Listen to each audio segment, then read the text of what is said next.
compose myself. I like it sometimes where Nick leaves little bits on extra afterwards. There's me babbling away.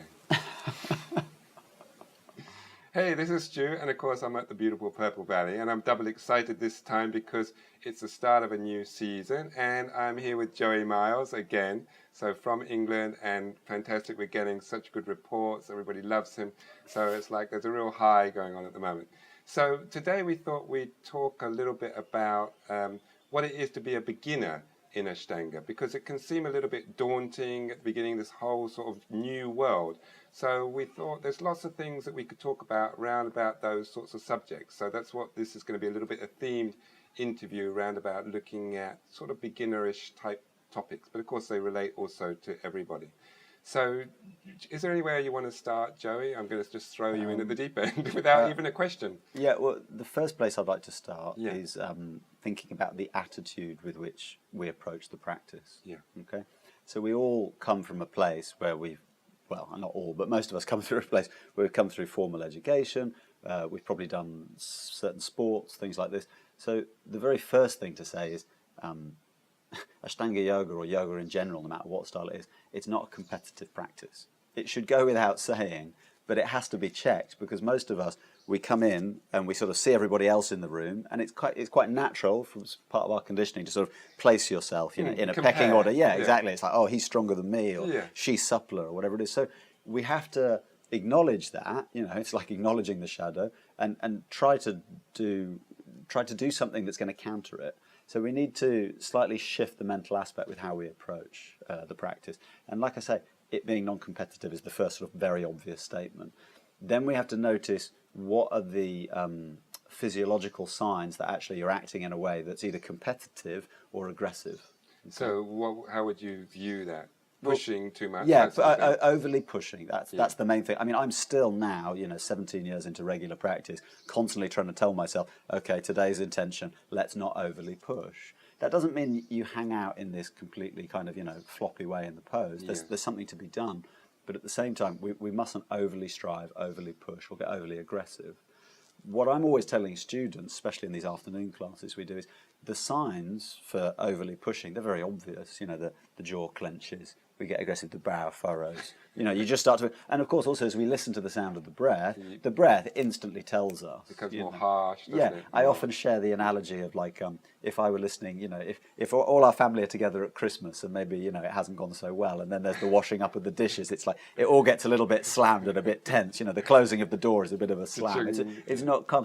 So the breath, to me, in my mind, it's just like the conversation and the tone, the voice of a loved one. You can instantly tell when you listen to your breath. If you're actually listening, you can tell whether or not there's an edginess there, a pushing there. And when there is, you just have to remind yourself, hang on, where am I trying to get to? Yeah. And this simple question of where am I trying to get to is actually, it's really important to address. Now, many of us have goals for the practice, and as a beginner, we might want to... we have all sorts of different reasons to practice, and of course we need to acknowledge those. But actually, we really need to acknowledge that basically we're perfect as we are. Like right now, we're perfect in whatever state that is, even though that's really not how we're normally framing things, because culture and society tells us we're not perfect. Yeah. I mean, except our mums. They normally exactly. tell us we're so special. Exactly. Other than our mums and our kids when they're at a young age, and then even they get a bit older and tell us we're crap. We were joking just before the filming. Oh, could you give us a bit of an extra tan, and could you, cut the stubble off? Could we have the CGI thing? Could you bring in the wires for when I do my next demonstration? So there's that quality that culture tells us. You're overweight, you need to be better, you need to somehow, sort this, that, other, get your highlights done. It's like all of that stuff we're constantly being told by advertising in a kind of capitalist culture that you need to somehow change, that you need to be different. And actually, if we bring that mindset to Ashtanga practice, I need to complete the series, I must bind, it can become a stick to beat you with. Yeah.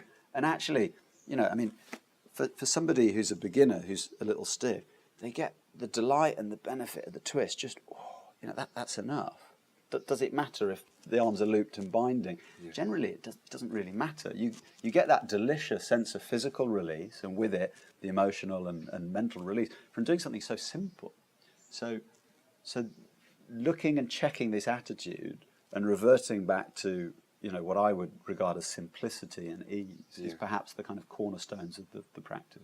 There's some people as well, like you start with that enthusiasm. It's very, so we meet several different things, don't we? The real enthusiasm at beginning, and then we can, after a month or 2 months, reach a little bit of a plateau, and then that's the first challenge, isn't it? To keep that regularity going. Yeah, absolutely. Yeah, and this sense of committing to regularity, I do think that's vital. Having said that it's vital to be regular and committed, I think, again, it's like if you don't practice, you don't need to beat yourself up about it. So actually, I can't remember the different person I'm thinking of the quote, but it's this thing of like, actually, there is a kind of storehouse of good deeds, as it were, and actually no practice is ever lost, no effort is ever wasted, no positive good action doesn't have its result later. So even though sometimes, you might use the expression like falling off the wagon and people take a few days off, or they get maybe a little injured or whatever it is, or they just lose their enthusiasm, or like at the moment with recent political events, some people are hanging their head in, utter sort of shock and rage or sorrow or whatever it is. Actually, this renewed sense of actually just begin again, and that's a really vital aspect. And do you think, I mean, at the beginning, if you do only practice twice a week, although it needs to fit within your work commitments, your life commitments and everything, it's a lot harder, isn't it, to keep it rolling? As much as you say that there's no pressure, that commitment, and we think of the Ashtanga 6 days a week. There is a learning curve, I think, not just with Ashtanga, but with anything. I mean, I do certain things like playing musical instruments, and I've tried to learn French as a foreign language, and there are certain activities. It's like there's a learning curve, and there's a sort of way, until you're over the crest of an initial wave of learning, be it the language, be it the musical instrument, or be it the Ashtanga practice, you're always going to be going uphill, basically. And there is a point where actually, you want to coast for a while, and or you want to experience that lyrical quality. And that lyrical quality, I mean, there's a kind of effortlessness, So within practice, I think that really comes more with regularity of practice.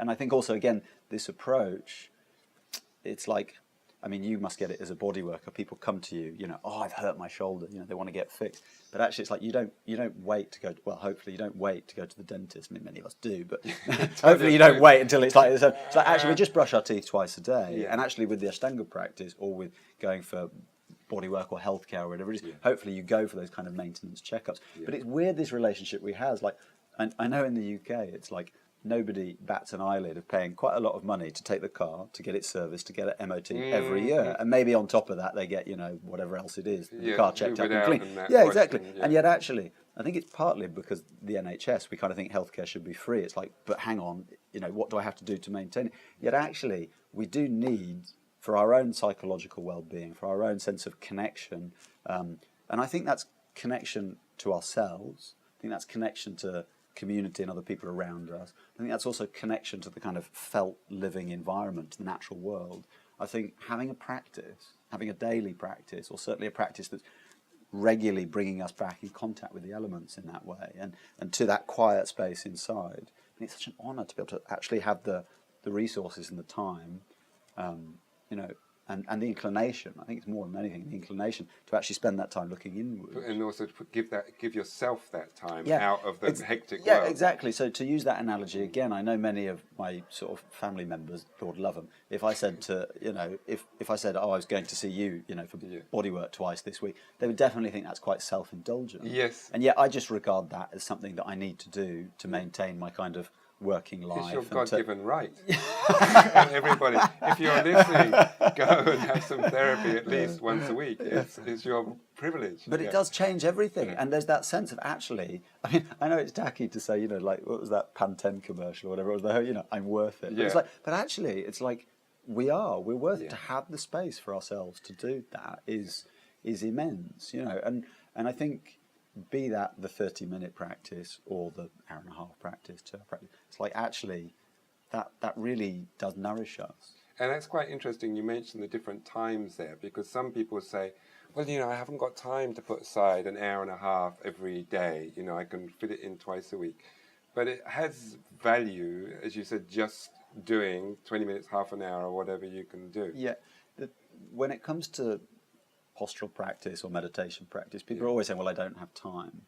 But really, I think the underlying, this might come across as very rude for some people, but what I really hear when people say that is they're just not that interested. Yeah. You know, it's like if you're committed and you're interested to looking inward and actually to making positive change, starting, you know, from this body, because I frame the reality as I see it. You know, I frame the perception. So if I start from here, from this vessel, as it were, this, you know, this is my address. You know, it's like if I start from there to try and cleanse the perception through practice, through meditation, through stillness, through actually moving the body and investigating what I am as a human being, then that changes everything. Now, I know some people don't have the time, or they say they don't have the time, but really it's, do they have the inclination, and do they make the commitment to doing that? Yeah. I mean, I know this is, of course, a huge question, so we'll trace it as much as you want. As a beginner that's embarking on Ashtanga, what is it that they, you know, the practice is many different things to many different people. Sure. Is there any problem in viewing it purely as a physical endeavor when you're starting? No, I don't think there's any problem in that at all. I think if you begin wanting to do a workout, a physical workout, to get fit, to get flexible, to have that purely as a goal in mind. And I think on the surface level of my awareness, when I first started practice, I wanted to get fit, I wanted to get strong, I wanted to be flexible. At the time I did a lot of acting and performing, so I wanted to have sort of good stage presence and being able to actually, you know, use the body.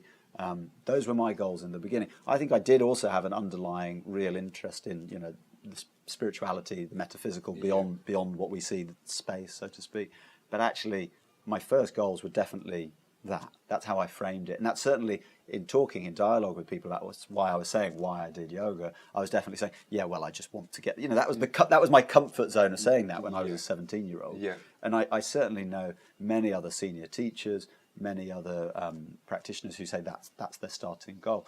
My belief is anybody who sticks at the practice, it will change, because you can't separate as you start to become aware of witness consciousness and actually just viewing what's going on in the mind and in the emotions and in the whole being, so to speak. You can't separate the body from the psychology. You can't separate the emotional states from what's happening physically. You realise that they're so intertwined in this kind of in a network of your being, and that to me becomes so fascinating, and I think to everybody it becomes fascinating. One of the things I've done here, this retreat, is I give everyone a journal to write down and reflect what's going on in. And I've got these journals from years ago from practice where I look in, and my motivation for practice, it changes. You know, so my motivation for practicing when I was 17 was not the same when I was 21, and it's not the same now I'm 35. And you still have them from 17? Yeah, I still have them from years ago. What sort of things does it say?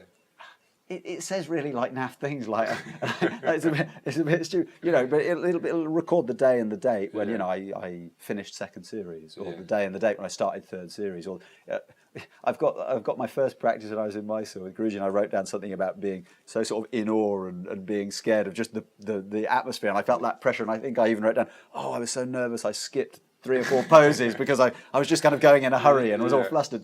Little things like that, or you know, all sorts of daft things. But yeah, like I say, the motivation for practice changes. But I think the beginning motivation, I don't think it really matters what it is. Once you're there doing it, and once you see some positive results, and that's the thing, physically, what's great is you will see positive results pretty quickly. You feel the body opening up. The thing is you do hit a plateau physically, I think, after regular practice, after a few years, or it might be 2 years, it might be 5 years, you know. And when you've hit that plateau, like I've hit that plateau where I don't seem to be able to physically go further, and yet I still practice. And this is where it becomes, to me, philosophically very interesting, and also psychologically rather fascinating. There's a lovely book by Haruki Murakami where he's a Japanese novelist, very famous guy, and he wrote a little memoir book called What I Talk About When I Talk About Running, or maybe it's What I Think About When I Think About Running. And he runs marathons every year. And now he's older, he's saying he's basically going slower and he can't run as far. And yet he carries on doing it. So there was a time, you know, in his first 10 years of running, he would try to go further and he would try and go faster. And I think this is, I mean, I said don't do it, and yet I think everybody, to some extent, regards the primary series as something they want to complete. Or if they've started the second series, most people have some goal in mind. It helps to motivate. Yeah, doesn't it can, and there's nothing wrong with some of those things being there. I mean, it doesn't necessarily make it competitive if just for me, I want to finish a particular series. But something he basically says is actually when it becomes really interesting is when you've gone beyond that plateau, and yet you're still finding all these rewards for doing it, and they're definitely there. And what about, when you're beginning, it can be a little bit overwhelming, can't it? All the technical detail about what to do in this posture, what to do in that posture, the breath, Yeah. Yeah. Can we simplify it for Sure. those people that are in there, say, first Sure. 6 months, first year? Sure. So the way to simplify it is by making sure that you're relatively at ease. The relatively is a big relatively. Yeah. You're relatively at ease, and the measure of yourself being relatively at ease is that the breathing is relatively free. Okay, so your breath is moving, you're not holding the breath. That's the number one thing. Okay. Relatively easeful in the breath. The next thing is, with postural yoga, we need to look at the foundational aspects of what's on the ground. And once you've checked that and you've made sure that's in place, then I would just go to the basics of 6 directions. There's only 6 directions. So to simplify it, there's forward and back, left and right, up and down. Mm-hmm. You don't need to know every single body part, but the major body parts, you need to know if one hand is going up and one hand is pressing down, or if one heel is pressing back while one knee goes forward. So as soon as you've got these opposing movements, we start to spread the body. And that's basically the definition of the word tantra. It's my understanding of tantra is it's tools for expansion, tools for spreading out. So it's starting with the physical body, which is why starting from having goals for the physical body to experience release or to get fitter, to have health benefits, those are probably the most common goals for people starting out. And as the body spreads, using these 6 directions, we experience some, benefit, both physically, mentally, emotionally, spiritually, if you like. And then from that, it goes on. So I think the simplicity in the beginning is just at least understanding that if I've moved the head up, I've started to ground the thigh bones down. If I've moved the upper arms back, the chest has started to spread out wide. Or always taking a movement and a counter movement. You don't need to know very many, but you might need to know, having gone one way, you go the other. It's kind of as simple as that. If I'm pressing down in a press up, there has to be some part of me that's actually having the response. Yeah. I can't remember if it's Newton's law or something, but everything. Look at me. Yeah. Okay. No, but it's every action has an equal and opposite reaction. Yeah. That's my Sounds sort of familiar. that's the bit that sounds familiar. But it's like the more I press down, the more it's going to go up. Yeah. And actually, once you get some tangible sense of that through postural yoga, then you find effortlessness. Then we find balance, and we find ease, and then from there, we just continue. Really, it ripples on. Perhaps you could explain a little bit about as well these postures that we call sort of the gatekeepers, or they have other names for them. Because as a beginner, sometimes they can seem a little bit unfair, or I've got to marry chest and a D, or whatever, and now I'm here, and now they won't let me go on, and it's like, why is he doing this to me, or whatever. So I know you're not flexible when it comes to those, but you have your own opinions of them. But generally, for me, when beginners start, the thing I always really try and spend time on doing is some preliminaries, so some warm-up postures which are going to make, I think, practice accessible. Okay, so I don't always start beginners with sun salutation. Just lying down on your back, stretching the legs up like Supta Padangusthasana 1 with a strap or something. For me, for beginners, that really lets their back relax and lets them stretch the legs. And I really hope that they'll intuitively then, with a bit of guidance, start to see the relationship between the hamstrings and the spine. Then when we go into Surya Namaskar, they've had a bit of chance to actually kind of at least enter the space, get kind of settled, and then they can begin. And with sun salutation, I often ask beginners to wait doing sun salutation repetitively for several weeks.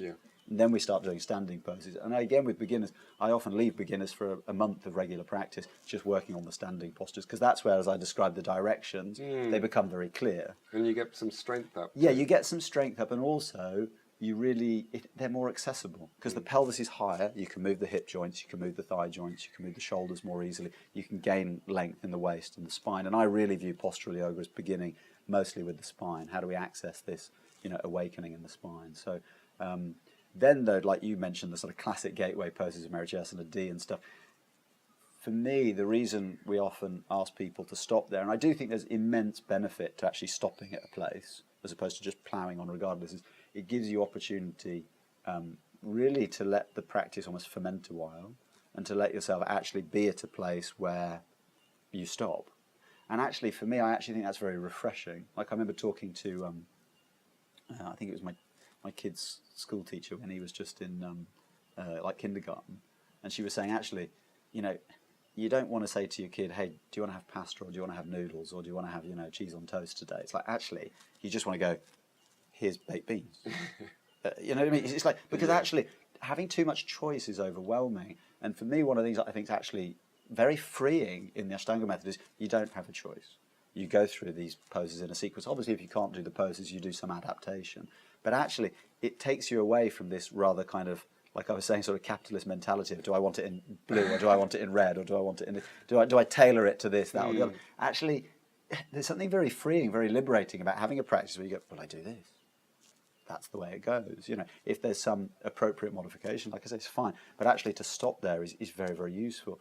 Now, with something like Marichi D, I'll often adapt it for people. And after a certain amount of time, when you've seen that people have kind of maturely accepted where they get to with that place, just because they can't bind doesn't mean you have to leave them there forever. Yeah. However, for many students who've gone perhaps a little bit too far and a little bit too fast, when you go back to those poses that perhaps you need to work on, it really changes the way you work on them. You know, so in Ashtanga you typically practice up to wherever it is. It could be Marichi D, it could be a particular place in second series, Kapotasana is a big one.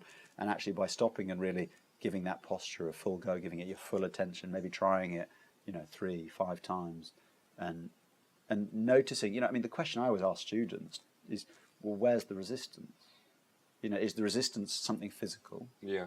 Is the resistance actually just psychological? Is there just a lot of fear there? Then how can you go about actually investigating, staying calm whilst going through that? Or at least, not if going through that might not be the right phrase, at least just going up to the edge to peer at it, have a look. Because then it doesn't become so scary, you see. When you repeatedly look at this stuff that you're trying to hide from, you look at it and you go, actually, what was I so scared of? Generally, Yeah. you know. So I'm actually a big believer, or I'm a big advocate in stopping for some time at certain places. You know, I mean, my gate pose of Mula Bandhasana I've been stuck on for ages, not going anywhere near or past it. You know, it's like, okay, there's my barrier. I'm not going past. You know, that's fine. You know, but I remember, you know, first trip in Mysore years back, that gate pose for me was Karandavasana, and it was really helpful to spend 3 months stopped at that place. You know, I mean, I didn't perfect it in those 3 months, but I got a darn sight better at it than just whisking on past and, you know. Yes, because sometimes you don't bother giving it the attention it needs, then do you? Yeah, and I also think, I mean, we just recorded earlier the chant, you know, Puranamida, Puranamidam, Purana, which is this kind of beautiful explanation of how everything is actually complete. Everything is perfect. And actually, that idea is utterly profound. The idea that this is perfect, that this is complete, that I, right now, am perfect and complete, it's such a revolutionary idea. And if I hold that whilst I'm practicing, it changes the way I do everything. And it won't just be when I'm practicing. I mean, the analogy, I steal it from Satish Kumar, who is one of the old editors from a magazine called Resurgence, and he's quite an amazing guy, you know, sort of verging on sainthood really in my eyes. But he described it really beautifully in an analogy. He said it's like when I prepare the food, I'm just chopping and preparing the food. Hopefully, I'm not in that mindset of I'm starving hungry already. You know, I'm just there enjoying the activity of preparing it. When I'm cooking the food, it's the same thing. I'm cooking. I'm not actually rushing ahead. I'm not eating it as I cook. Just cook. And then later, as I eat the meal, I'm actually just enjoying maybe the company with friends, with family. I eat the meal.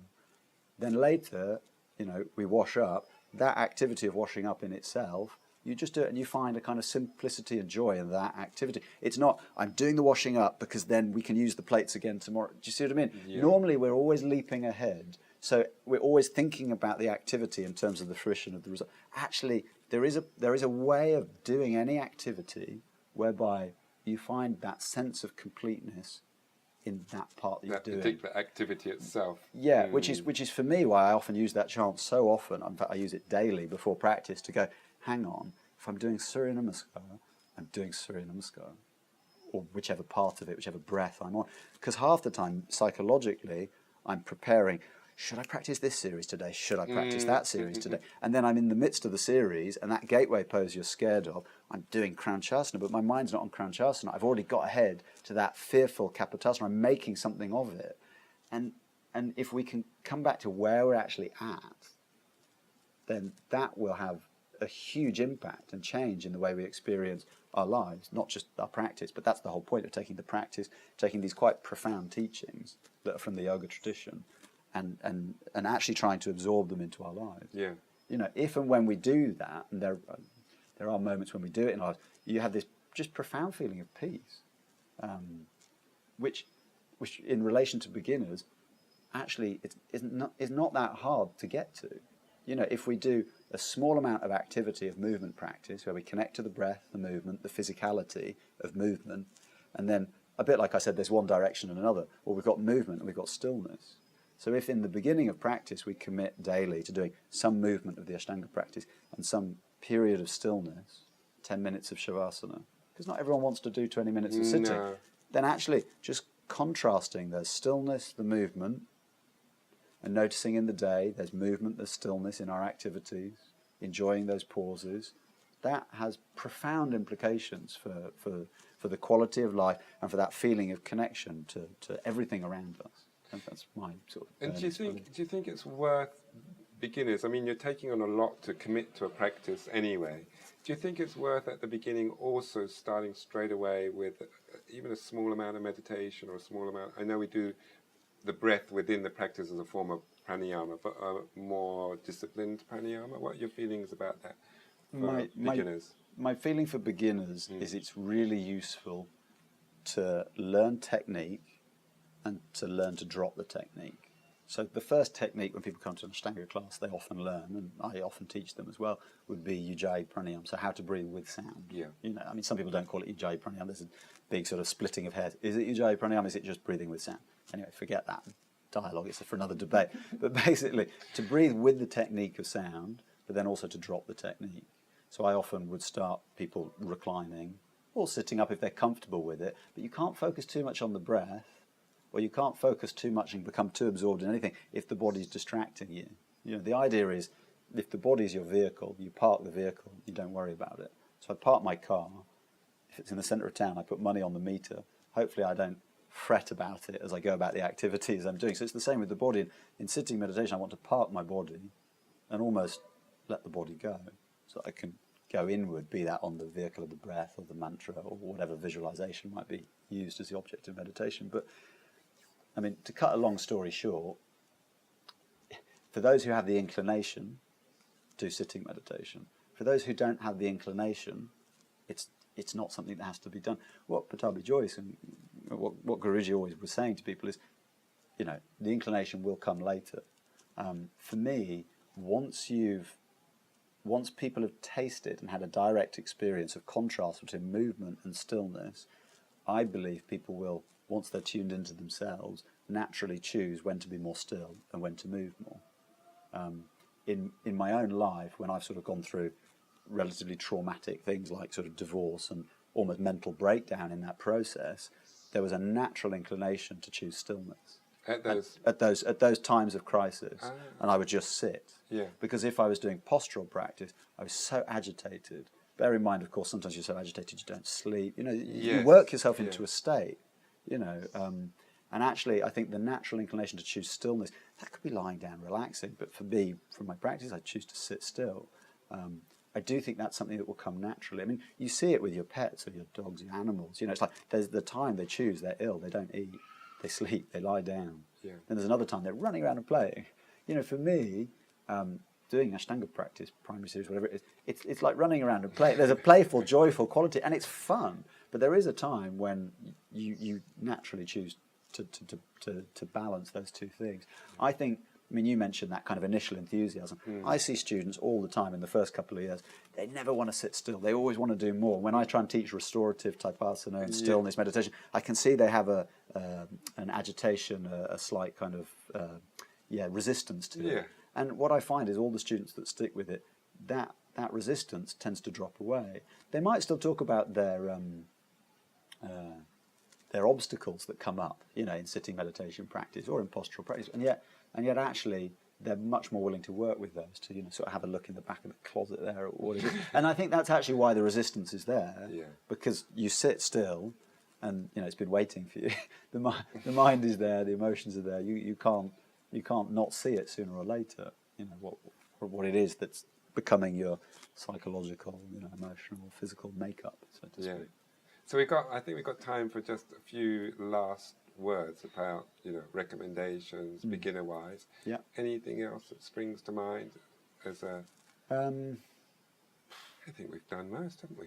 I think it's great to, I mean, based on some of what we've just done, grab yourself a notepad and pen if you're a beginner. The journal. Ask yourself, you know, what are my motivations for practice? Don't censor yourself. There's no right or wrong answer. You can practice for any reason. So write those down, put the little date there, keep practicing, and have a look, you know, 3 months, 6 months, 1 year later at the journal. If you're not practicing, maybe you'll remember there was a good reason, you'll start again. Yeah, if you leave the book on the top, then maybe it'll jog your mind. Oh, yeah, I'm meant to be writing. Maybe, yeah. The other thing is, if you've got notice boards in your house, you know, stick something up there on the notice board that's perhaps your little intention to go.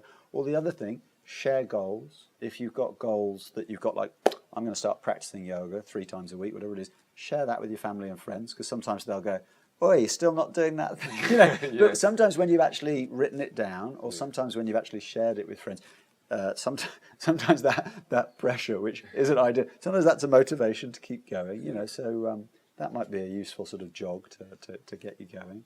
Other than that, just enjoy it. Enjoy it. I think that's the main thing, isn't it? Enjoy it. Don't beat yourself up. Yeah, exactly. Yeah. Cool. Keep the enthusiasm. Thanks so much, Joey. Thanks, Stu. Hope that helped. And just a little bit to get you going. And of course, there's going to be loads more coming out this season very soon, and loads more with Joey too. So I hope that was good.